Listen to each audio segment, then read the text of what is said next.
Бұрынғы өткен заманда бір жігіт аңға шығып құс салады екен. Бір күні ол биік таста отырған көк құсты көреді. Құсқа жақындап барады, бірақ құс ұшпайды. Қараса, оның қанат құйрығы жұлыныпты. Құсқа рахымы түскен жігіт оны атасына көрсетеді. Атасы: «Балам, бұл құсты 15 күн бақ, сосын ұшырып жібер» дейді. Жігіт құсты 15 күн бағады.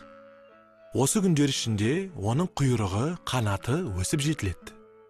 Жігіт 15-ші күні құсты ұшырып жібереді. «Маған жасаған жақсылығың үшін рахмет. Егер басыңа бір қиыншылық түссе, мені тауып аларсың» деп, көк құс көкке көтеріліп, көзден ғайып болады. Біраз уақыт өткенде жігіттің атасы да, анасы да өмірден озады. Малдан, бақтан айырылып, киюге киім, ішуге тамақ таппай қалады. Сөйтіп, баяғы көк құсты іздеуге мәжбүр болады. Бірнеше күн өткенде алдынан бір жолаушы кездесіп, жігіттен жөн сұрайды. Сонда жігіт: «Көк құс деген досым бар еді. Малдан, бақтан айырылып, досымнан көмек сұрайын деп бара жатырмын» дейді. Көк құстың ауылы алыс емес. Оның үйіне барғанда үлкен сандыққа салынған қобдишасын сұра. Соны алсаң, бақытты да, бай да боларсың дейді жолаушы. Жігіт жолаушыға алғысын айтып, әрі қарай жүріп кетеді. Ертеңіне жігіт досының ауылына жетеді. Көк құс іздеп келген досын сыйлап күтеді, киіндіріп тойындырады. Жігіт досының үйінде біраз уақыт болады. Қайтатын мезгіл жеткенде: «Алыс жерден арып талып келген екенсің. Не бұйымтайым бар достым?» деп сұрайды көк құс. «Мен сенен мал да, жан да сұрамайым. Тек қана үлкен сандығының ішіндегі қобдишанды берсең болды» дейді жігіт. «Қимас досым едің, берейін. Бірақ қобдишаны үйіңе жеткенше ашпа» деп көк құс досымен қоштасады. Еліне қайтып бара жатқан жігіт қобдишаның ішінде не бар екен деп ойлайды. Шыдамы таусылған ол қобдишаны ашады. Сол кезде ішінен пыр етіп екі кептер ұшып кетеді.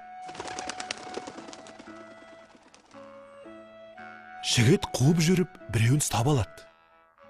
Екіншісін ұстай бергенде алдынан бөрі шығып шап береді. Сонда жігіт бөріге жалынып: «Досымнан сұрап алып келе жатыр едім. Кептерімді өзіме қайтарып бер» дейді. «Кептеріңді өзіңе қайтарып берер болсам, бір жылдан кейін өзіңді жеймін» дейді бөрі. «Өзімді жесеңде досымнан алған кептерімді қайырып бер» деп жалынады жігіт. «Жақсы, уәдеңде тұр. Бір жылдан кейін оралам» деп бөрі кептерді қайтарып, өз жөніне кетеді. Жігіт бірнеше күн жол жүріп, үйіне келеді. Сандықты ашады. Екі кептер ұшып барып, үйдің екі есігіне қонады. Сәлден соң үйдің іші құлпырып, өзінен өзі неше түрлі тағамдар пайда болады. Осы күннен бастап жігіт байи бастайды. Күн артынан күн, ай артынан ай өтеді. Баяғы бөрінің келетін уақыты жетеді. Бүгін келіп жейді ғой деп қорқып жатқан кезде біреу екі иығынан көтеріп аспанға алып ұшады. Біраздан соң тарс еткен мылтықтың дауысы естіледі. Қатты қорыққан жігіттің тілі күрмеліп, сөйлей алмай қалады. Бір уақытта есін жиып, көзін ашып қараса, алдында баяғы көк құс отыр. «Досым бола тұрып, мен неге қорқыттың?» дейді жігіт. Сонда құс: «Достым, мен сені қорқытайын деген жоқпын, достық жасадым» деп әңгімесін бастайды. «Жолда кездескен бөрі менің сиқыршы ағам. Баяғыда менің қанат құйрығымды жұлып, елсіз жерге тастап кеткен де сол болатын. Сен мені тауып алып, достық көмек көрсеттің. Мен де саған достығымды білдіріп, ешкімге бермей жүрген қобдишамды бердім. Бірақ Әзәзіл ағам арамызға түсті. Ол өмір бойы жолын тауып, жаманшылық жасауға тырысады. Саған қобдишамды бергенімді біліп қойып, кептерлердің ең болмаса біреуін алып қалмақшы болған. Себебі, сол ғажайып кептерлер бір-бірінсіз сиқырлы күшінен айырылар еді. Сені де өлтірмек болды. Осы ойын біліп, мен сені құтқарып қалуға асықтым.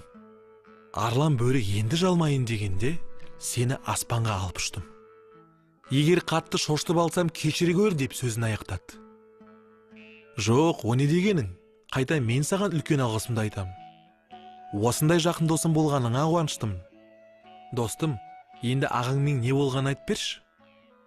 Мен сені аспанға көтерген кезде, аңшылар оны ұстап алып кетті. Енді маған да, саған да зұлымдық жасай қоймас деп жауап берді көк құс. Осы күннен бастап, екі дос бақытты ғұмыр кешіпті. Көмек керек болса, әр қашанда бір-бірінің қасынан табылады екен балалар.